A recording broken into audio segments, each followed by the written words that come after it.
Hey guys, it's Danielle. We are going to jump back into our series. So we talked about submitting an offer.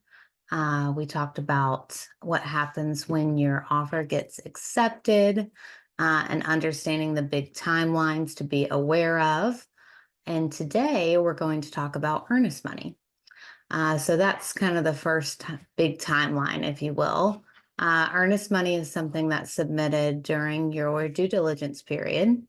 So, for example, on your offer, if you said that your earnest money would be submitted within 1 day of binding, 1 day from that binding agreement date, you are going to need to wire that earnest money. So typically, earnest money is going to be at least 1%, right? So if the property is 400,000, earnest money is going to be 4,000. Now, depending on the offer scenario, you may choose to submit more earnest money. And essentially, the earnest money is considered a good faith deposit, right?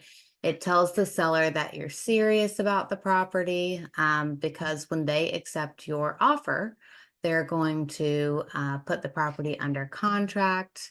They're going to, essentially move forward with your terms, and they want to make sure that you're serious. So, some important notes about earnest money is that your earnest money is protected through the due diligence period. So if you do your inspection, honestly, for any reason, if you decide to terminate during your due diligence period, that earnest money will be returned. Um, there are some other contingencies in the contract, financing and appraisal contingencies.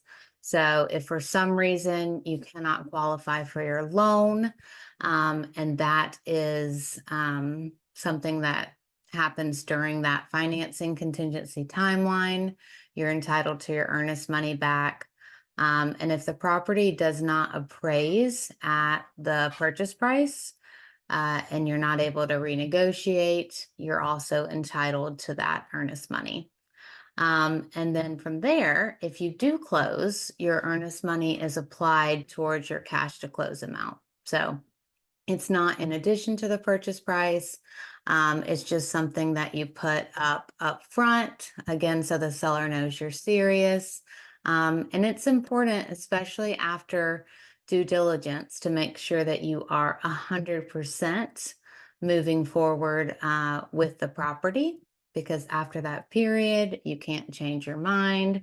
If you were to do that, then that earnest money would go to the seller. So earnest money is something that we pride ourselves on protecting and making sure that you understand, and it is an essential element to the contract. So, next time, we're going to talk more about due diligence and what to expect during that period. So, I'll see you then. Thanks, guys.